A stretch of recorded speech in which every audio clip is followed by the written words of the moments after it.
Salut, je m'appelle Vanessa Pilon et je vous souhaite la bienvenue à l'École de la vie.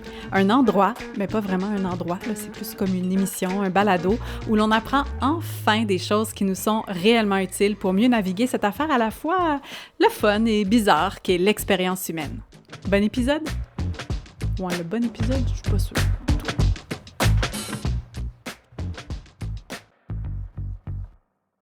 Ça y est, je peux le dire.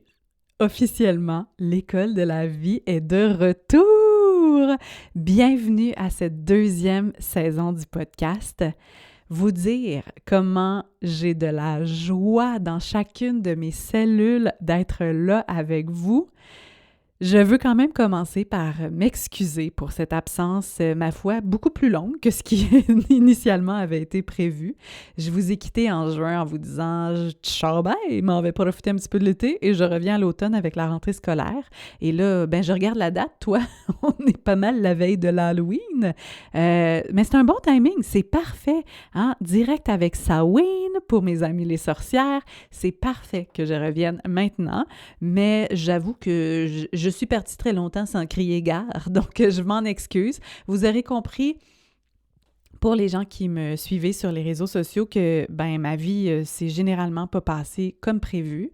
Si vous n'êtes pas sur Instagram, je vous résume. Quand j'ai enregistré le dernier épisode au mois de juin où je parlais de mon envie de ralentir et de manger du melon d'eau, ce qu'il y avait aussi, c'est que je portais la vie. J'avais un bébé en moi depuis quelques semaines. Donc, je me suis dit, c'est parfait. L'année scolaire termine, je suis au début de mon premier trimestre, j'ai moins d'énergie, je vais prendre ça relax. Et rendu au mois d'août, là, quand je serai à l'aube de mon deuxième trimestre, let's go, ça repart, l'école de la vie, j'enregistre mes épisodes, bing bang, comme ça je rentre à la rentrée scolaire. Ce plan-là, là, il était tellement bien organisé, le A+, pour l'organisation. Mais finalement, au début du mois d'août, j'ai appris que le bébé que je portais en moi était plus en vie. Donc, j'ai fait une fausse couche et ça a évidemment bousculé tous mes plans. Après une fausse couche, il y a toute une cascade d'hormones, il y a de la fatigue, il y a évidemment une grande transformation émotionnelle. Donc, ça s'est pas passé comme prévu. Mes parties contrôlantes ont haï ça les derniers mois. 0 étoile pour l'expérience. Et donc, ça a tout fait en sorte que ce que j'avais prévu, là, ça a pas marché, là. Je me sentais, là, honnêtement, comme dans une course de Mario Kart. Puis, tu sais, t'es comme numéro 1, là, puis t'es comme « ça va bien, mes affaires ». Puis là, tout d'un coup, on commence à te garrocher des carapaces de tortue, mais pas les vertes, là, les rouges que tu ne peux pas éviter. Donc, ça a été pas mal ça dans mes dernières semaines et derniers mois, si je dois dire. Mais je pense que la vie veut juste que j'arrête de faire des plans, m'invite évidemment à suivre le flow et suivre aussi ce qui m'excite, ce qui me met en joie. Puis évidemment, comme tout le monde, j'ai des obligations, je dois travailler encore pour gagner de l'argent, donc je suis encore là-dedans. Mais la stratégie dans mon Human Design, là, puis ça me le dit depuis plusieurs années, c'est de suivre ce qui m'excite, d'écouter ma joie, là, et je fais pas ça. Je fais pas ça tout le temps. Et là, c'est comme si les circonstances m'ont amené à devoir suivre davantage ce qui se passait avec mon énergie. Et je me suis dit avec le podcast, j'ai envie de faire les choses différemment. C'est pour ça que ce projet-là existe. Je veux être derrière mon micro quand c'est réellement aligné, ne pas me présenter quand je sens que je ne serai pas capable de le faire d'une façon qui honore votre temps. Donc, j'ai pris une grande pause, mais là, je peux-tu vous dire à quel point je suis prête? Je suis tellement prête, je suis tellement là, je suis tellement énergisée. J'ai déjà enregistré plusieurs entrevues. J'ai 6 entrevues déjà pour la saison 2 qui sont dans ma petite besace à entrevues, là. C'est magnifique, les gens qui vont être présents dans cette deuxième saison. Vous allez capoter. Je pense que vous allez avoir des je voulais dire révélation, puis là, il y a une partie de moi qui est comme « calme-toi, Vanessa, c'est quand même juste un podcast, là. » Mais oui, je pense que vous allez vivre de grandes choses à travers les différents et différentes invités qui seront de la partie. Et là, en regardant, en commençant à faire le montage et en tissant tout ça, je me suis rendu compte qu'il y avait un fil conducteur. une énergie en tout cas qui est omniprésente de par ce que j'ai vécu cet été, la fausse couche, et ce qui émane des gens que j'ai choisi d'inviter, des propos qui sont tenus dans le podcast. Et le fil conducteur pour cette saison-ci, je crois que c'est le courage. C'est weird que ce soit ça parce que, je vous avoue, ça n'a jamais été une notion, quelque chose qui m'a appelée parce que je pense que pour moi, j'associais beaucoup le courage à genre la posture là, de la bravoure. Là. Je vois un monsieur bien musclé avec 2 poings sur ses hanches, le prêt à affronter tous les défis. Puis moi, tu sais, sauter dans le froid, puis vaincre ses peurs, repousser nos limites, on dirait que oui, je le fais, mais plus souvent qu'autrement, je suis comme... Parfait la gang, je vous attends au chalet, les chocolats chauds seront prêts. Je suis pas... je dis pas que je suis pas courageuse, je le suis, je pense, de plein de manières, mais c'était pas un concept nécessairement avec lequel je résonnais naturellement. Mais on dirait que c'est une énergie qui s'impose en ce moment. Donc, je vais l'écouter, je vais lui ouvrir la porte, je vais voir qu'est-ce que ça peut nous amener en tissant autour de la notion du courage. Et là, peut-être que vous entendez ce mot-là puis que ça ne vous parle pas tant que ça.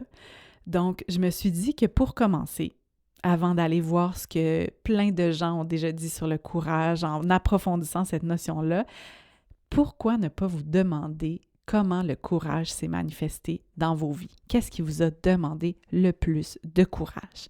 Donc, voici quelques-unes des réponses que j'ai reçues. C'est vraiment d'être dans ma vérité quand je communique avec les gens. De suivre mes élans, mes convictions, mes désirs, malgré que ce soit pas la norme générale. C'est non seulement de laisser une relation qui ne nous convient plus, mais plutôt d'avoir le courage de suivre son envie de changement. Ça faisait 6 mois que j'avais commencé une nouvelle job. Mon premier réflexe au début, ça a été de toffer, puis de me dire que le courage, c'était ça. Au final, dans ce cas-là en particulier, je me suis rendu compte que le courage, c'était d'être vulnérable, d'être assez vulnérable pour dire que ça me convenait pas. C'était pas de toffer, c'était de lâcher le courage dans cette situation-là. De choisir l'amour plutôt que la peur. Pour moi, c'est ça le courage, c'est de vraiment m'intérioriser, me demander qu'est-ce que je veux vraiment, puis de choisir de vivre cette façon-là, despite genre what other people want and say, de faire face à moi, de briser le trauma générationnel de nos familles. De devenir parent avec un sac à outils très peu garni, des exemples de parents que je ne voulais pas reproduire, donc il a vraiment fallu que j'assume mon rôle un peu dans le vide et de l'apprendre jour après jour, chose que je continue de faire et que je dois vraiment me tourner vers le courage pour y arriver. Moi, j'ai arrêté de travailler. J'ai comme abandonné ma carrière là, qui était quand même payante puis qui m'offrait un certain statut pour rester à la maison avec mes 3 jeunes enfants qui ont tous moins que 5 ans. À chaque fois que je dois aller consulter ou aller chez le dentiste ou aller chez le médecin, même si j'ai 26, bientôt 27 ans, des fois, je me trouve un peu bébé en dedans de moi, mais après des années, j'ai compris que c'était de l'hypocondrie. Mais ça me demande beaucoup d'énergie, puis on pourrait dire une sorte de courage, parce que quand je ressors de là, je suis quand même fière de l'avoir fait, puis d'avoir pris soin de moi. D'accompagner mon papa vers la mort. Pour moi, le courage, c'est synonyme de pardon. J'ai pardonné à mon agresseur. J'ai pardonné pour être heureuse. Je sais pas pour vous, mais moi, d'entendre tout ça, j'ai des grands frissons tout le long sur le corps. C'est peut-être parce qu'il fait un peu frais dans mon bureau aussi. Un mix des deux, très certainement. Le courage, vous le voyez bien, c'est autant dans de petites décisions par rapport à notre vérité, mais aussi parfois des grands moments qui nous demandent de surmonter beaucoup de peurs, d'accompagner nos peurs puis de traverser no matter what. Je me rends compte en vous écoutant que dans vos histoires de courage, il y a beaucoup une histoire de choix, d'être à l'écoute de sa propre vérité. Et je trouve ça beau parce que oui, dans le courage, il y a la notion de bravoure, il y a la notion d'avancer dans les choses qui nous font peur, dans les choses qui nous mettent au défi, mais aussi de regarder en soi, d'être vraiment à l'écoute de ce qui se passe et de poser des actions qui sont alignées avec ce qui se passe dans notre paysage intérieur. En réfléchissant à la notion de courage, je me rends compte que j'ai pas beaucoup raisonné avec ça parce que je pense que culturellement aussi, quand j'étais plus jeune, c'était beaucoup associé à comme l'absence de peur, là. Tu sais, il y avait un genre de slogan qui c'était comme « No fear », comme c'est un peu genre « fuck la peur ». Mais ça, c'est une interprétation qui est complètement fausse. Puis on a juste à aller puiser dans des sagesses qui sont millénaires pour comprendre que le courage, c'est une force intérieure qui nous permet de traverser l'inconnu avec de la sérénité. Fait qu'en gros, là, le courage, c'est pas de repousser la peur. C'est pas non plus d'éviter la peur. Parce que quand on évite la peur, ben on l'amplifie. Et surtout, on confirme son emprise sur nos choix, donc sur notre vie. Puis là, qu'est-ce que ça donne? Ça donne des vies, finalement, qui ont été gouvernées par des choix informés par la peur. Puis à un moment donné, on se réveille, là, à plusieurs décennies de vie, on se retourne de bord, puis on regarde derrière nous, puis on est comme « J'ai juste choisi des choses en fonction de mes peurs. » Donc, selon moi, aujourd'hui, là, assise devant vous, je crois que le courage, c'est surtout d'aller rencontrer notre peur. Puis ça, ben c'est vraiment inconfortable, là, aller s'asseoir avec notre peur, d'aller comprendre qu'est-ce qu'elle veut nous dire. Parce que la peur, c'est une information, ce sont des flags, c'est un slip and slide, c'est une ouverture vers une meilleure connaissance de qui on est. Je sais pas pour vous, mais moi, j'aspire à mener une vie courageuse. Je sens, c'était pas dans mon nuage de mots, là, de mes grandes valeurs. Il y avait beaucoup la liberté, en tout cas l'amour. Mais je viens rajouter cette année le courage parmi les concepts qui guident ma vie. Il y a notre ami, le Brené Brown, qui a dit « On peut choisir le courage ou on peut choisir le confort, mais on ne peut pas avoir les deux. En tout cas, on ne peut pas les avoir en même temps. » Le courage, ça implique nécessairement de sortir de notre fameuse zone de confort. Mais là, je l'aime bien, ma chum Brené Brown, mais j'ai envie d'aller placer les bases de la notion du courage en allant, comme je vous disais, puiser dans des philosophies millénaires et j'ai nommé le stoïcisme et le bouddhisme. Vous connaissez déjà mon penchant vers le bouddhisme, c'est une philosophie que j'ai étudiée, qui fait beaucoup partie de ma vie. Le stoïcisme, un petit peu moins. Ça m'intéresse, je lis là-dessus depuis plusieurs années, mais je peux pas dire que je me considère comme une personne très stoïque. Je viens d'avoir un flashback de moi qui pleure devant une toile au musée en fin de semaine. Je suis plutôt quelqu'un qui se laisse beaucoup émouvoir, beaucoup traverser par la vie, comment le dire autrement. Mais néanmoins, je crois qu'il y a des très belles choses dans la philosophie stoïcienne, dont cette notion de courage. Pour les stoïciens, le courage, c'est une des vertus. Donc, c'est pas seulement une espèce d'appel à la bravoure là, face au danger, mais une vertu profonde et globale. C'est comprendre qu'est-ce qui mérite vraiment là, d'être craint, puis qu'est-ce qui mérite d'être défendu dans la vie. Puis les stoïciens voient le courage comme une discipline à pratiquer, un muscle à entraîner. Hein, on dit que c'est en forgeant qu'on devient forgeron. Bien, selon les stoïciens, c'est en bravant qu'on devient brave.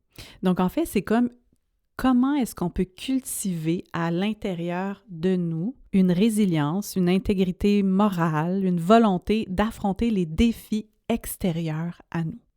Donc, comment est-ce qu'on peut se muscler la force du dedans pour être capable d'exister dans le monde avec tous les défis que ça implique? Bien, il faut se pratiquer. Par exemple, en affrontant les défis, en cherchant activement à affronter les défis plutôt qu'à les éviter. Comme dans la toune là, du camp de vacances.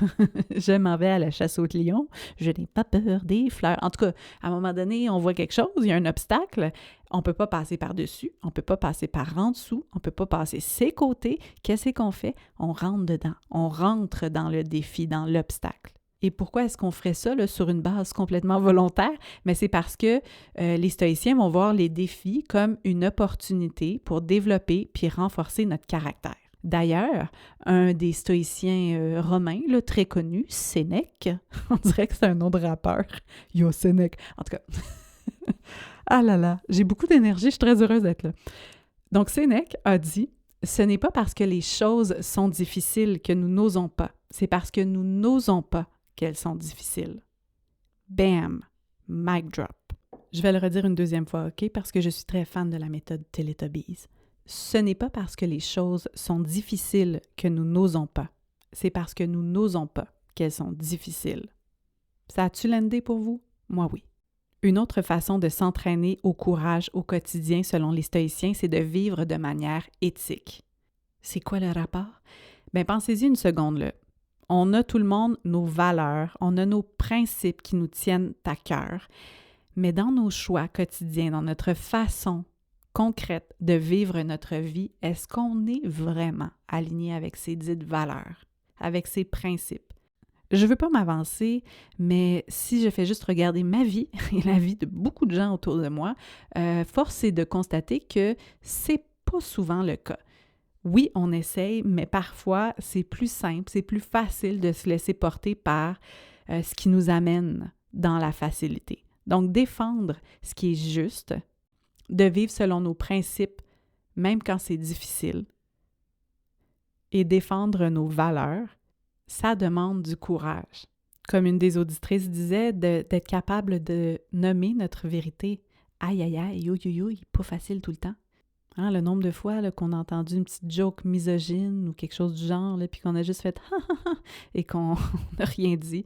Évidemment, c'est plus profond que ça. Il y a des raisons pour lesquelles c'est difficile de nommer notre vérité dans le monde, mais de prendre conscience de ça. Par exemple, moi, là, Amazon, je trouve que ça ne devrait plus exister. Mais en même temps, je comprends le confort, je comprends cette facilité-là et parfois, j'y ai recours pour certaines affaires parce que ça ne me tente pas, moi, d'aller à 45 minutes de route de chez nous pour aller m'acheter une patente. Je ne sais pas si vous l'avez déjà fait, mais vous asseoir, écrire vos valeurs fondamentales, les choses qui vous tiennent réellement à cœur, de le garder quelque part en vue, puis de parfois, quand on se pose une question par rapport à un choix, de regarder si tu es aligné avec ça. Bref, c'est pas si évident. Une autre façon de faire preuve de courage au quotidien avec les petites choses, c'est de cultiver notre résilience. Donc, s'exposer progressivement à des difficultés, puis d'en tirer des leçons. Qu'est-ce que ça veut dire, ça? Mais c'est un petit peu comme accepter volontairement d'affronter des défis. Mais pourquoi est-ce qu'on le fait et de façon graduelle? C'est ça qui est important. Parce que plus on s'expose à de la difficulté, bien plus on bâtit une résilience. Si vous êtes dans le monde du biohacking, c'est sûr que vous êtes familier avec le concept de la loi de l'hormèse. C'est quoi l'hormèse? Bien, l'hormèse, c'est une façon de stimuler l'adaptation. Donc, on va exposer le corps à un stress de courte durée qui va être suivi d'un repos. Et de cette façon-là, le corps va bâtir sa capacité d'adaptation. Par exemple, c'est pour ça qu'on s'expose au froid, qu'on va aller faire des bains froids. C'est un stress, là, le froid.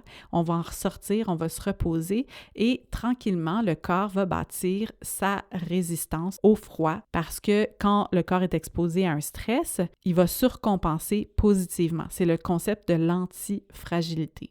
Puis là, mon chum, il rit bien de moi en ce moment parce que, bon, on s'en va en transition vers l'hiver, là, en ce moment, puis on est tout le temps en train de dire à ma fille « Mets ta tuque, attache ton manteau. » On a bien peur du froid, là. Puis moi, j'essaie de déconstruire ça en ce moment en disant comme c'est pas dangereux, le froid, elle va bâtir son adaptation au froid, son beau petit gras brun. C'est pas évident, là, à déconstruire cette idée-là qu'on doit vraiment se protéger du froid, mais c'est quand même intéressant de se dire on va bâtir notre résilience à cette chose-là qui est difficile en s'y exposant graduellement. Donc, disons, si on ramène ça à la notion de courage, puis un petit peu plus dans la direction générale de notre vie, mais par exemple, placer nos limites. Placer nos limites avec des gens en qui on a confiance, avec qui on se sent en sécurité, placer nos limites sans s'excuser constamment. Est-ce que ça, de s'y entraîner à ce petit inconfort-là, ça va faire en sorte que la prochaine fois, ça va être plus évident? On va connaître le chemin. On va être capable d'être résilient. Et je pense que ça, c'est vraiment important. C'est de comprendre que l'adversité, ça fait partie de la vie et que ça peut aussi être source de croissance. Ça peut nous permettre de grandir, de nous développer, d'accéder à un autre niveau de conscience, par exemple. OK, un autre petit exercice pertinent au niveau du courage. Au quotidien, assumer nos responsabilités. Ouïe, aïe, aïe, ouïe. Assumer nos responsabilités dans les situations, assumer notre responsabilité dans notre vie de façon générale, qu'on est en partie responsables de beaucoup de choses qui sont autour de nous, donc venir les intérioriser, nos circonstances en partie, mais aussi pour moi, assumer nos responsabilités, ça veut dire aborder nos responsabilités de la vie là, avec de l'enthousiasme et du dévouement, OK? Donc, de trouver un sens puis un but à notre travail, à nos tâches quotidiennes, question de ne pas les faire dans une attitude d'ado fru. Parce que c'est un peu ça, hein? Des fois, il y a des responsabilités, il y a des tâches, il y a des choses dans notre travail qu'on n'a pas le goût de faire, mais qui font partie de l'équation. Puis on peut choisir de le faire en étant genre dégoûté, puis en résistance, ou on peut trouver un sens et le faire dans une toute autre énergie. Par exemple, moi, j'aime ça, faire du lavage. Mettre les affaires dans la laveuse, aucun problème. Les plier, par contre, les ranger, chaque vêtement que je plie, je suis comme fâchée de le faire. Un de mes plus grands fantasmes, là, j'avais envie de devenir riche pour ne plus jamais avoir à faire du lavage. Je me suis dit, c'est la première tâche que je délègue. Je vais continuer à nettoyer mes toilettes, aucun problème. Mais plier du linge puis aller le ranger. J'ai pas encore de personne dédiée à mon lavage à la maison. Donc, je me suis dit, est-ce que je peux infuser de l'amour? Parce que ultimement, c'est quand même ça. C'est infuser de l'amour aux membres de ma famille que de nettoyer leurs vêtements et d'aller les ranger pour eux. Donc, est-ce que je peux faire ça dans un geste d'amour? Il y a une autrice qui appelle ça « the labor of love ». Puis je me suis dit, OK, mettons, quand je plie mon linge, est-ce que je peux être dans mon labor of love? Je vous dirai pas que ça m'a développé une passion pour le pliage de linge, mais je le fais dans une intention d'amour qui fait en sorte que ça me fait vraiment moins chier maintenant. Puis là, vous dites, es-tu vraiment en train de nous dire que plier du linge et faire nos tâches plates, ça demande du courage? Oui, je pense. Je pense que ça demande du courage d'assumer au quotidien ces tâches-là. Et là, ce ne sont que de petits exemples comment on peut intégrer la philosophie stoïcienne de courage dans nos petites habitudes. Donc, en affrontant la procrastination, en ayant des conversations difficiles, en osant dire non, toutes ces petites choses-là. Pourquoi c'est important? Mais c'est parce que ça nous prépare aux grands défis de la vie, parce que inévitablement, on le sait, c'est dans la nature même de l'existence, il va y avoir des défis qui vont se présenter à nous. Et si on n'a pas bâti notre muscle du courage, notre résilience dans les petites choses quotidiennes comme ça, mais quand vont venir ces grands défis-là, on va être pris au dépourvu en s'il vous plaît. C'est comme la gratitude, tu sais, de pratiquer la gratitude au quotidien, de regarder les choses pour lesquelles on ressent de la gratitude, d'entraîner ce muscle-là, ça nous permet d'avoir une perspective différente sur notre vie, mais je pense que c'est la même chose, de s'entraîner au courage, de faire le choix du courage dans les petites décisions. C'est aussi un entraînement pour être capable d'aller vers les choses qui nous font peur, puis d'avoir une vie qui est dans le courage, qui nous permet de grandir, qui est vraiment alignée avec ce qu'on souhaite. Une autre façon pour les stoïciens de cultiver la vertu qu'est le courage, c'est de rencontrer nos peurs. Historiquement, chez les stoïciens, on va nommer ça la préméditation des mots, MAUX. Donc, on va déjà penser aux choses qui pourraient nous faire du mal, donc à nos peurs. Et là, il y a Tim Ferriss qui est un auteur, podcasteur, une des figures de proue du stoïcisme en ce moment, qui lui a renommé ça le fear setting. Donc, c'est un principe qui est basé sur le goal setting. Donc, cette idée où on va identifier nos objectifs et on va trouver nos actions et agir à partir de là. Mais lui dit qu'on devrait identifier nos peurs, nos craintes pour les rendre tangibles et déterminer des solutions dans le cas où ces craintes-là prendraient réellement forme. D'ailleurs, je vous invite à regarder son TED Talk qui s'appelle « Why you should define your fears instead of your goals ». Ça résume vraiment bien l'idée, mais pour les gens qui n'ont pas le goût d'y aller, là, je vous le dis en gros, c'est que les obstacles, les peurs vont toujours nous sembler plus grands, plus importants qu'ils sont en réalité.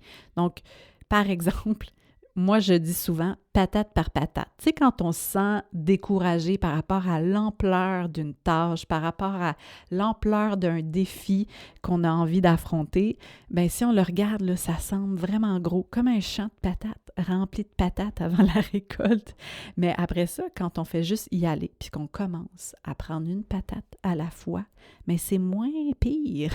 C'est patate par patate. Puis là, on se lève les yeux, puis on réalise qu'on a fait la moitié du champ.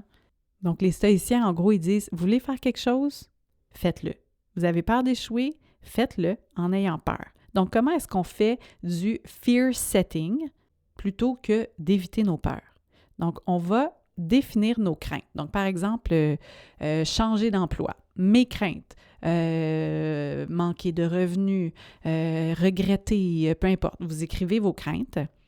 Ensuite, il va y avoir une deuxième colonne où vous allez écrire prévention. Dans cette colonne-là, on va aller écrire de quelle façon est-ce qu'on peut prévenir que ça arrive, parce que c'est effectivement dans les possibilités. On ne fera pas là, du positivisme toxique, on va pas se fermer les yeux sur la possibilité que ça chire puis que ça aille mal. Ça se peut que ça aille mal, mais si on s'assoit avec cette possibilité que ça aille mal, on l'écrive, c'est notre crainte.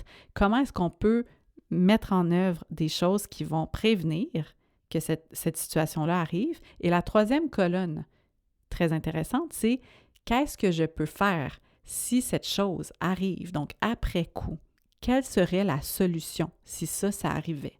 Et d'aller adresser nos craintes comme ça, de faire du fear setting, ça permet vraiment de dissoudre l'emprise que ces peurs-là vont avoir sur nous, parce qu'on va se rendre compte que c'est pas si pire que ça avait l'air plus gros, que même si notre peur se concrétise, bien qu'on est capable de dealer avec ça. Donc, voici ce que je retiens de la perspective stoïcienne du courage. En gros, une discipline, on s'y entraîne un petit peu à tous les jours et on va à la rencontre de notre peur. Question que cette peur-là ait moins d'emprise sur nous. Mais là, mettons qu'on part de ça et qu'on vient juste rajouter là, du petit sprinkle sur la recette, du umami. On vient juste rajouter de la profondeur dans les saveurs, là, puis qu'on rajoute la perspective bouddhiste à tout ça. Dans le bouddhisme, le courage passe souvent par l'acceptation du caractère transitoire de la vie puis de la souffrance. Donc, on se rappelle, tout dans la vie est impermanent et la souffrance, la dukkha, est inévitable. Donc, de comprendre ça, de comprendre que la souffrance, il va en avoir, mais qu'elle va passer, bien, ça nous permet d'affronter, de faire face aux épreuves de la vie avec un cœur qui est un peu plus ouvert et une plus grande compassion. Parce que dans le bouddhisme, le courage, c'est lié à la compassion puis à la persévérance face à la souffrance. Donc, être courageux, être courageuse, selon les bouddhistes, c'est avoir la volonté d'affronter la souffrance avec de la bienveillance envers soi-même et envers les autres. Donc, en gros, c'est d'avoir le courage de ressentir ce qui se passe et d'accepter ce qui se passe. Pour les gens qui ont déjà fait de la méditation Vipassana, ça nous invite à observer les sensations avec du détachement puis de ne pas s'y accrocher. Donc, juste de rester dans un état d'observation. Donc, c'est un acte de courage dans la mesure où ça nous demande de ne pas fuir la douleur, mais d'aller la regarder en face. Et quand on fait ça, mais ça vient alléger l'impact de la douleur sur nous. Et d'aller être à l'écoute de ce qui se passe en nous d'une façon un peu plus détachée, pas dans la dualité de bien, pas bien. Ça nous permet aussi après d'aller à la rencontre de l'autre de cette même façon-là, de regarder les comportements des autres qui parfois peuvent nous blesser avec cette même compassion-là. Et donc d'être dans le monde avec cette compassion-là, ça nous permet dans nos relations humaines de faire preuve de courage en acceptant notre vulnérabilité, en osant communiquer avec la sincérité. Donc le stoïcisme, ça nous enseigne à nous fortifier pour affronter le monde extérieur et le bouddhisme va venir nous encourager l'acceptation de nos états intérieurs et des états intérieurs des autres. Donc quand on combine les deux, je trouve que ça nous offre vraiment une perspective complémentaire, une présence équilibrée avec des ressources internes solides face aux défis extérieurs et intérieurs de la vie. Parce que des fois, il ne se passe rien à l'extérieur. C'est juste en nous. C'est juste en nous la tempête. Je vous donne un exemple. OK? Il y a quelques semaines, je donnais une conférence pour InfoPresse sur le podcast, puis ça m'intimidait vraiment beaucoup parce que, ça fait juste 1 an que je suis dans l'univers du podcast, puis bon, j'avais ce fameux syndrome de l'imposteur. J'étais stressée, j'avais peur que les gens n'aiment pas ma présentation. Bref, juste avant de monter sur scène, je me suis mise à ressentir tous les petits symptômes physiques. Le cœur qui palpite, le shake, j'avais chaud aux mains, les mains moites. Bref, j'étais comme « OK, le stress est présent ». Et normalement, ce que j'aurais fait genre une respiration, je me serais forcée à me calmer. Et là, informée par la sagesse du bouddhisme et du courage, je me suis dit, OK, et si le réel courage pour moi à ce moment-là, c'était pas de taire mon stress, ma peur, mais c'était d'aller l'écouter, de m'asseoir avec elle et de la remercier. Parce que ce qu'elle veut faire finalement, c'est de me protéger, c'est de faire en sorte que je donne la meilleure présentation possible. Mais là, c'est tout enveloppé là, dans quelque chose qui est une expérience désagréable pour moi. Donc, je suis vraiment allée m'asseoir avec cette crainte-là. J'ai juste reconnu qu'elle était présente. Et là, 2 secondes avant que ce soit mon tour, il y a comme quelque chose qui a lâché. Cette peur-là, elle a fait « OK, ma job est terminée ». Et là, je suis montée sur la scène et j'avais plus de crainte. J'étais plus là en train de chercher mes mots, puis j'avais pas des plaques dans le visage. On le voit là, quand quelqu'un monte sur une scène puis est pas à l'aise, a peur de parler devant les gens. On le sent, là. On le sent, cet inconfort-là pour eux. En tout cas, moi, je le sens. Puis j'ai envie de les soulager. Puis je suis comme, là là, ça a l'air pas le fun. Mais là, moi, à ce moment-là, ça m'a quittée. Puis j'ai fait, OK, c'est ça. Est-ce que je peux vivre ma vie un peu de cette manière-là? Quand je vois des peurs, quand je vois des choses en moi, d'aller m'asseoir avec, d'être avec, d'accompagner cette peur-là. En tout cas, j'ai eu un petit aha moment dans les coulisses d'InfoPresse. Et là, vous dites peut-être, OK, cool, les amis bouddhistes et stoïciens. Mais là, Vanessa, ça fait au moins 20 minutes que tu nous parles, là, puis t'as rien dit sur la nature. C'est pas dans tes habitudes. Mais me voici, me voilà. J'ai une citation que je trouve magnifique sur le courage, OK? Je vous la lis. La nature aime le courage. Lorsque tu t'engages, la nature répond à cet engagement en écartant les obstacles. Rêve l'impossible et le monde ne t'écrasera pas, il te portera. C'est ça le secret. C'est ce que tous ces enseignants et philosophes, ceux qui comptaient vraiment, ceux qui ont vraiment touché l'or alchimique, avaient compris. C'est la danse chamanique sous la cascade. C'est ainsi que la magie opère, en te jetant dans l'abîme et en découvrant qu'il s'agit d'un lit de plumes. Terence McKenna. C'est en te jetant dans l'abîme et en découvrant qu'il s'agit d'un lit de plumes. C'est beau, hein? Quand je vous entendais partager vos histoires de courage, évidemment, j'ai mis juste des petits morceaux. Là, j'ai pas mis les histoires au complet parce que ça aurait été très, très long.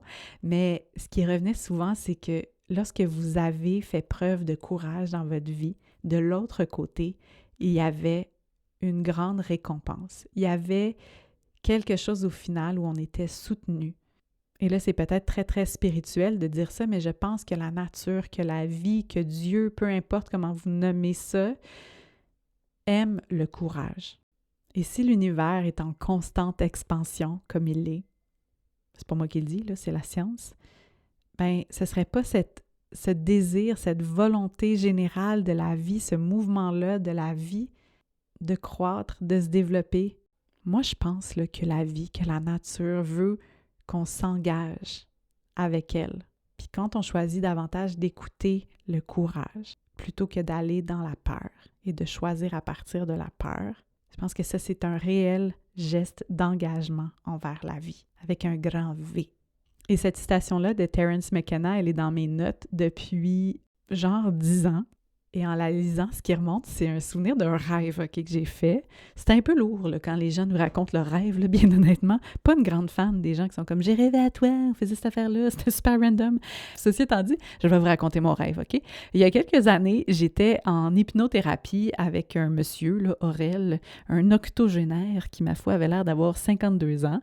Et dans cette thérapie-là, on était évidemment en contact davantage avec le subconscient, avec mon inconscient. Puis donc, j'étais invitée à prendre mes rêves en note. Puis là, j'en prenais plein de dates. Et il y en a un qui m'a saisi davantage, qui m'habite encore. Puis je vais vous le raconter parce que je trouve que l'image est vraiment très parlante, OK? Puis ça a rapport avec la citation. Je faisais partie d'une communauté, le contexte, on s'en fout, on va pas tout vous raconter ça, mais en gros, un des rites de passage, c'est qu'il fallait se lancer dans le vide, dans une espèce de grand tunnel sans fin. Puis c'est ça, fallait comme se pitcher dans le trou. Et là, quand mon tour est venu, il y avait le petit décompte 3, 2, 1. Et là, je me suis pitchée dans ce tunnel-là, dans le vide, qui est une de mes grandes peurs, là, soit dit en passant. Moi, j'ai vraiment le vertige. Je suis sur un pont, là, je me vois attirée vers le vide. J'ai peur de la chute dans le vide. En tout cas, donc j'ai sauté dans ce tunnel-là. Et là, c'était la chute libre dans le noir le plus complet pendant de nombreux instants. Et à un moment donné, à force d'être en chute libre, je me suis rendu compte que je n'arrivais plus à voir la différence si j'étais en chute ou si j'étais en ascension. Il n'y avait plus de différence entre le en haut et le en bas. Je ne sais pas si vous ressentez ce symbole-là, mais moi, c'était vraiment une image très, très, très évocatrice de comment est-ce que parfois se jeter dans l'abîme, on découvre que c'est aussi une façon d'accéder à une expansion, de monter d'une autre manière, de gravir la prochaine marche dans notre développement, dans notre compréhension, dans notre vie. Puis là, si je ramène ça à la nature, là, présentement, on a parlé du principe de l'hormèse, de voir les plantes qui sont tranquillement en train de bâtir leur résilience avec le changement de saison, mais je regarde aussi les oiseaux, les fameuses bernaches qui s'en vont, là, migrer. Mais imaginez, là, toi, tu es une bernache, OK, qui est née au printemps. Puis là, t'as jamais vécu ça, la grande migration, là. Puis là, il faut que tu y ailles. C'est l'inconnu le plus complet, là. Quitter, c'est pas le fun. Tu voles pendant longtemps, mais finalement, t'arrives où? T'arrives en Floride, t'arrives dans les Bermudes, les Bahamas, c'est fantastique. Fait que des fois, il y a ça aussi de quitter le connu pour aller vers l'inconnu. Vous l'avez beaucoup nommé, c'est aussi beaucoup ça, le courage. Et ça me ramène à quelque chose, je pense, qu'on oublie beaucoup par rapport au courage, OK? C'est que le mot courage, ça vient du mot cœur. Donc, pour moi, le courage est vraiment associé à l'amour, à se connecter à ce qu'on veut réellement dans notre cœur, là, dans notre essence, de se connecter à l'amour et de pousser dans cette direction-là. Au mois de septembre, il y a un livre magnifique qui a été lancé qui s'appelle Sage Warrior. C'est de l'autrice Valerie Kaur. Je crois que je vous en ai déjà parlé. Elle a écrit un premier livre qui s'appelait Revolutionary Love, l'amour révolutionnaire. Et là, avec le guerrier sage, elle pousse ça encore plus loin en allant dans l'archétype de ce guerrier sage. Puis je sais pas pour vous, mais moi, entendre guerrier, ça me dit non merci. La guerre, non merci. Mais vous savez quoi, Valerie Kaur, elle a réussi à me convaincre, OK? Dans son livre, elle se demande comment est-ce qu'on peut trouver la sagesse pour imaginer un nouveau monde et surtout le courage de se battre pour réaliser ce nouveau monde. Donc, pour voir émerger ce nouveau paradigme, cette nouvelle réalité dans nos vies individuelles, mais aussi collectives, ça prend les yeux du sage et le cœur du guerrier. Comment est-ce que la notion de courage et de l'amour sont profondément interreliées, là? Repensez à vos moments qui vous ont demandé du courage. Souvent, au cœur de tout ça, il y avait la notion de l'amour. L'amour pour vous, l'amour pour vos enfants, l'amour pour quelque chose de plus grand qui va informer, qui va vous donner cette force-là pour faire preuve de courage. C'est le fuel. L'amour, c'est le fuel du courage. Disons qu'on place l'amour au centre, OK? Valerie Kaur, ce qu'elle nous dit, c'est que la joie, c'est la récompense de l'amour. C'est ce qu'on reçoit quand on est dans l'amour. La peine, c'est le prix de l'amour. Parce que quand on aime, inévitablement, quand on perd, on va avoir de la peine, on va ressentir de la peine. Quand on ouvre notre cœur à l'amour, on ouvre notre cœur à la peine. L'émerveillement, le wonder, c'est ce qui va nous ramener vers l'amour. Donc, quand on le ressent plus, quand on n'est plus connecté à cette énergie d'amour-là, d'aller dans notre capacité d'émerveillement, ça nous reconnecte à l'amour. Par exemple, quand je me sens impatiente envers ma fille, là, je la regarde, j'observe ses yeux, je sais pas, je vais aller m'attarder à une petite chose, là, et là, l'amour revient. Et dans le monde dans lequel on vit en ce moment, quand on est à l'écoute des circonstances, de ce qui arrive, au moment où on se parle sur la planète, on peut être dans la colère, on peut sentir que d'être dans l'amour, c'est un peu vain. Est-ce que c'est important de tresser les cheveux de ma fille avant qu'elle aille à l'école quand de l'autre côté de la planète, il y a des enfants qui meurent sous les bombes? Et c'est ça le courage, selon Valerie Kaur, selon le guerrier sage. C'est d'être en mesure d'intégrer ces paradoxes-là. C'est d'être dans la tendresse, dans le prendre soin, dans l'amour, malgré toute la violence et le difficile parfois des circonstances extérieures. Est-ce qu'on est capable d'être dans notre verticalité, dans notre vérité, dans notre intégrité quand on est tiré entre ces deux pôles-là du paradoxe? On avance dans un monde où il y a tellement de beauté, où il y a de l'amour, puis en même temps tellement de laideur, tellement de souffrance. Est-ce qu'on est capable d'être dans notre centre là-dedans? Faire preuve de courage, c'est avoir la lucidité de comprendre que pour qu'il y ait expansion, il faut qu'il y ait d'abord une contraction, comme dans l'accouchement. Que nos phases d'expansion vont être précédées par des phases de contraction. Je ne sais pas si vous avez déjà vu sur Instagram, il y a un reel qui a quand même beaucoup circulé où on voit au ralenti une fleur qui est en train d'éclore. Bien, si on regarde bien, avant chaque petite phase d'éclosion de la fleur, du fleurissement, elle se contracte un petit peu. C'est une dahlia qui est en train de s'ouvrir, là, la fleur. Donc, de comprendre que c'est ça le pattern dans la nature.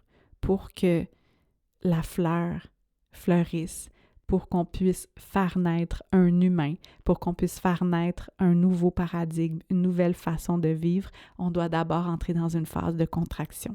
Est-ce qu'on est capable d'entrer dans la contraction en comprenant le sens de ça, puis en n'étant pas dans la résistance à la contraction?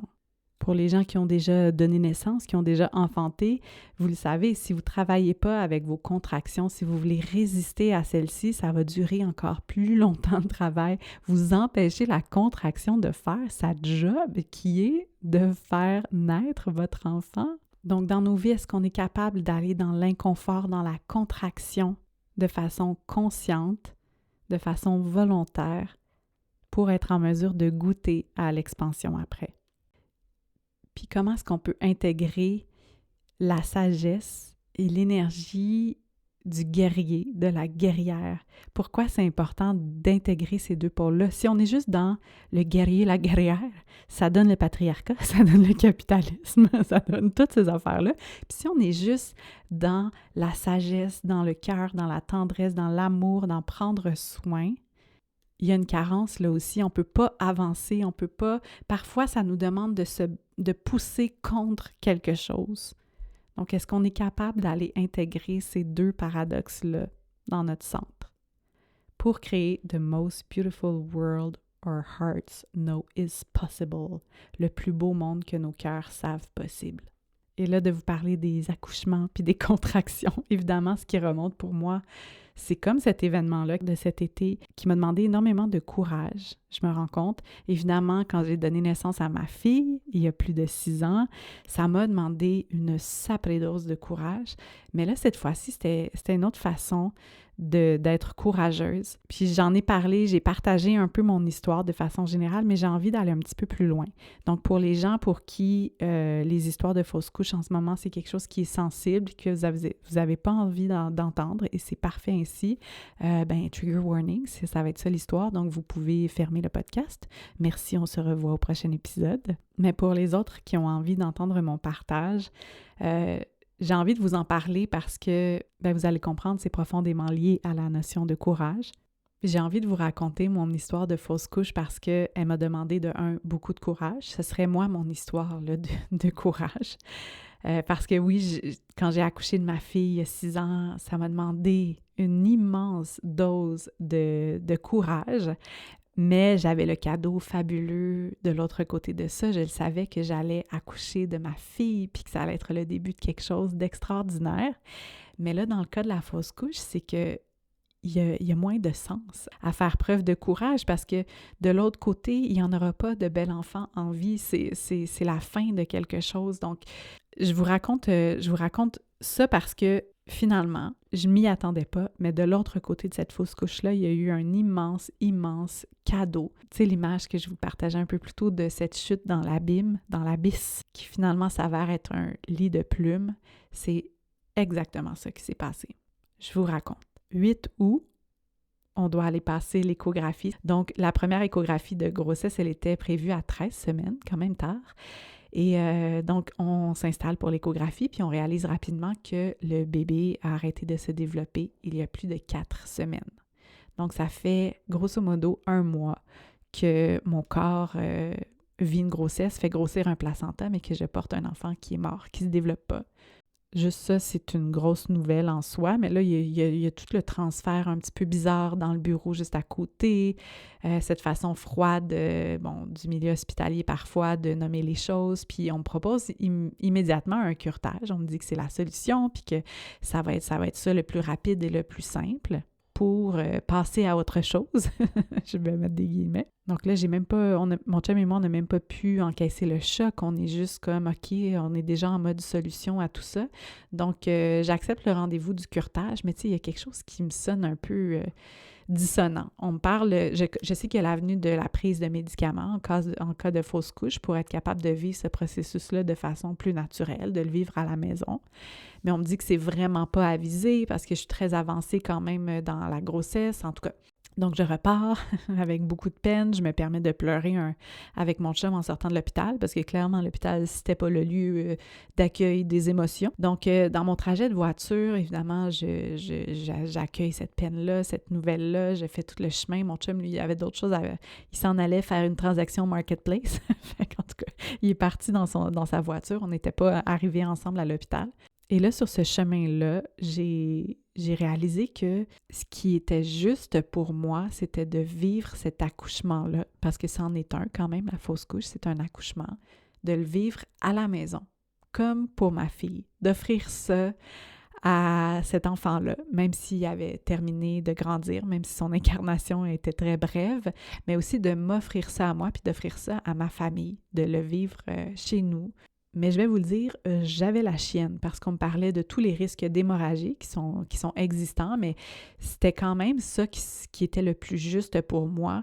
Puis de choisir de vivre la fausse couche à la maison plutôt que d'aller faire un curetage, ça a été une décision vraiment tough à prendre, d'être dans ma vérité malgré tout ce qui était autour de moi qui me disait autrement. Mon intuition me disait de le vivre à la maison. Donc, ça faisait 1 mois que le bébé était mort, mais que je continuais à l'avoir dans mon ventre. Donc, j'avais aussi à envoyer le message à mon corps que c'était terminé puis qu'on pouvait relâcher. Et quand je suis arrivée à la maison, je me suis assise, j'ai médité, je me suis alignée avec cette vérité-là, cette nouvelle-là que l'enfant était décédé. Et 10 minutes après, je vous le jure, j'ai commencé à saigner. Le processus de fausse couche a commencé. C'est tellement, tellement puissant. On a tellement ce pouvoir-là sur notre corps. Je le sais, mais là, on dirait que ça me l'a montré là, directement. J'étais comme, OK, c'est pas vrai que le mental et le corps s'est séparé.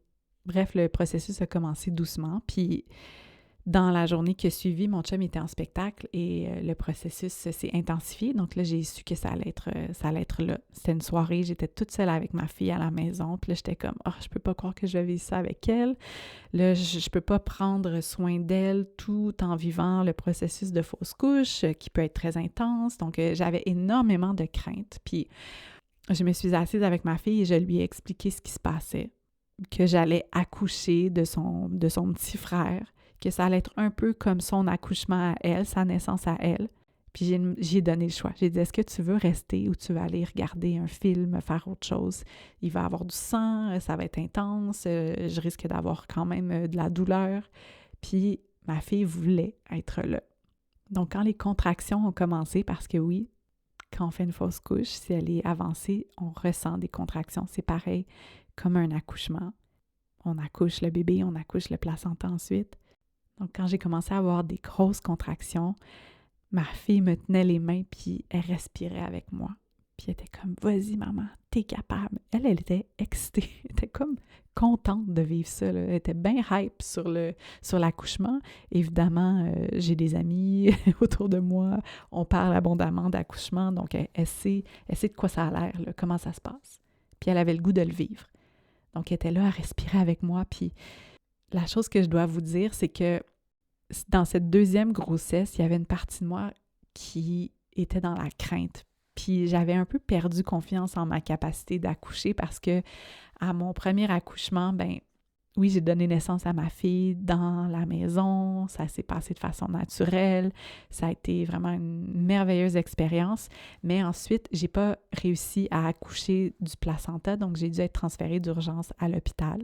Et je suis restée avec un goût amer dans la bouche de ne pas avoir réussi au complet. On voit ici la notion de performance, hein? Et là, pour cette deuxième grossesse, j'étais déjà en train d'essayer de réparer ce moment-là, de bâtir ma confiance en ma capacité, puis de me dire comme, OK, je vais l'accoucher, là, ce placenta-là, là, pour cette grossesse-là. J'étais vraiment là-dedans.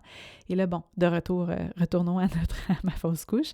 Donc, je suis dans la salle de bain, je suis avec ma fille, elle me tient les mains, elle respire avec moi, puis tout ça, puis elle est là-dedans, puis elle me coach, là, c'était vraiment ma petite doula.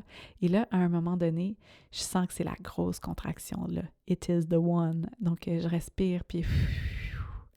Et là, je sens qu'il y a quelque chose qui veut sortir, qui est gros. Puis je suis comme surprise, tu sais, dans ma tête, tout ça est très petit. Là, je suis juste en premier trimestre, donc je place ma main.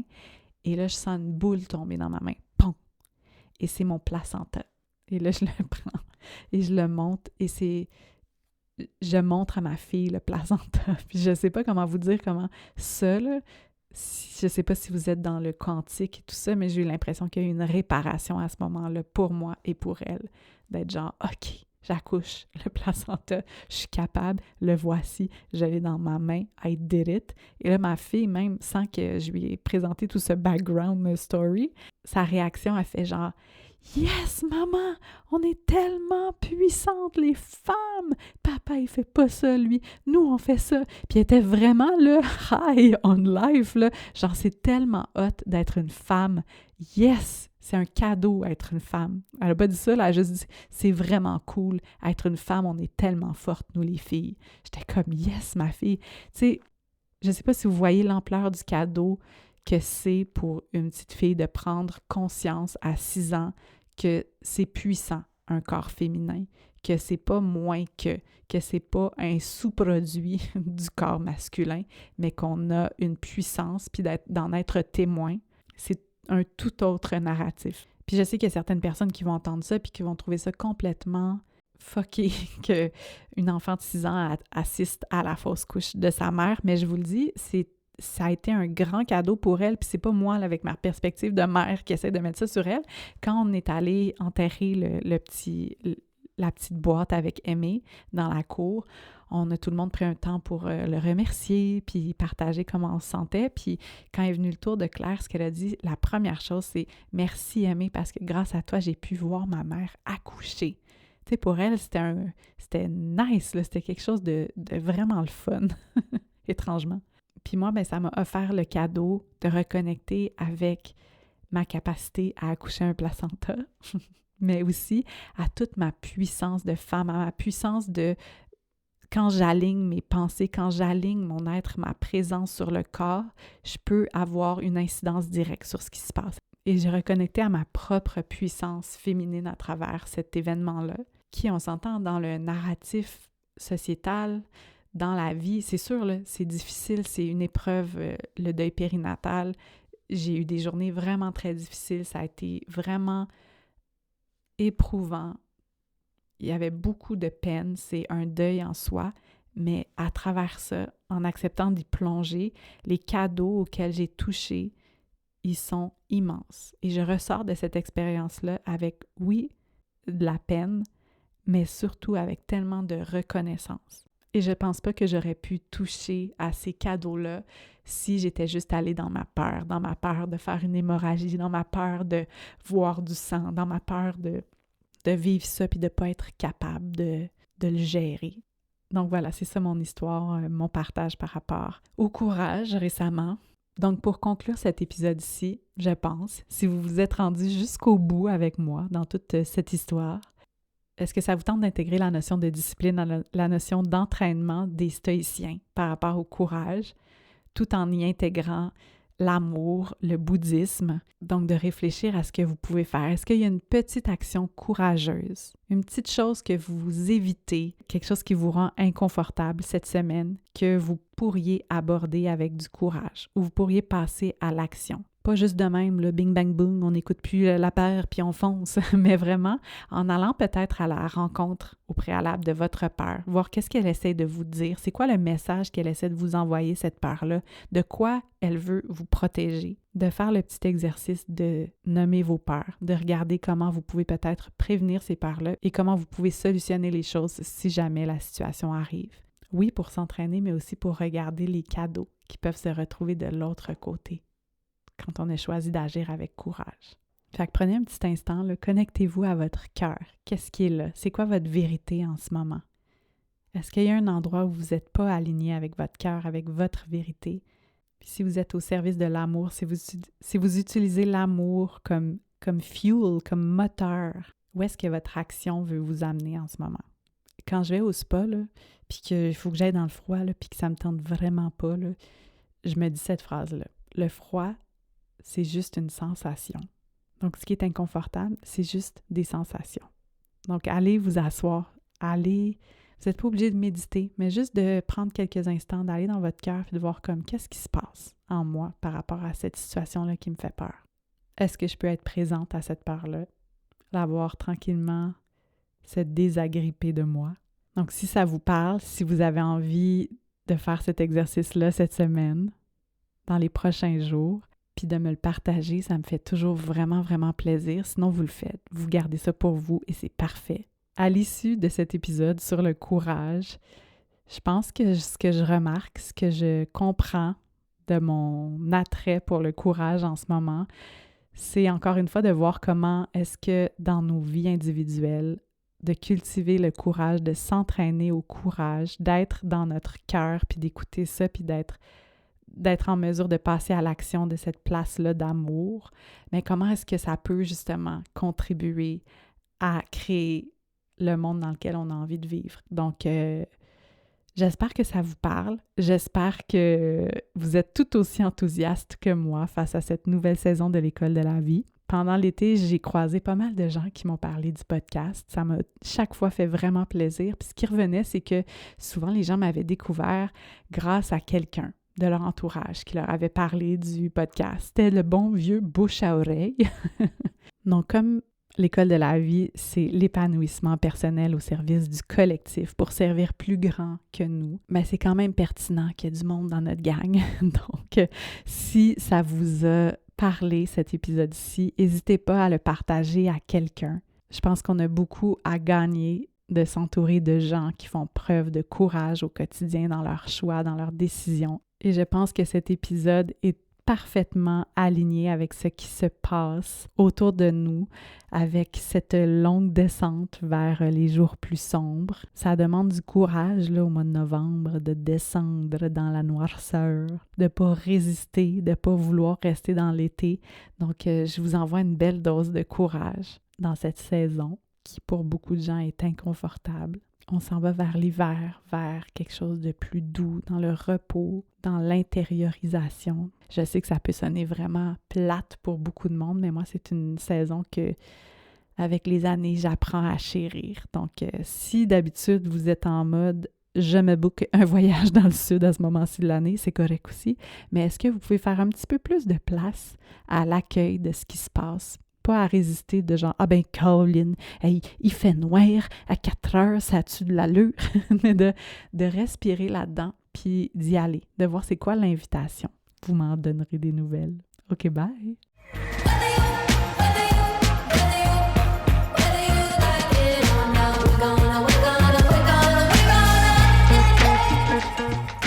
Wow! Vous êtes encore là?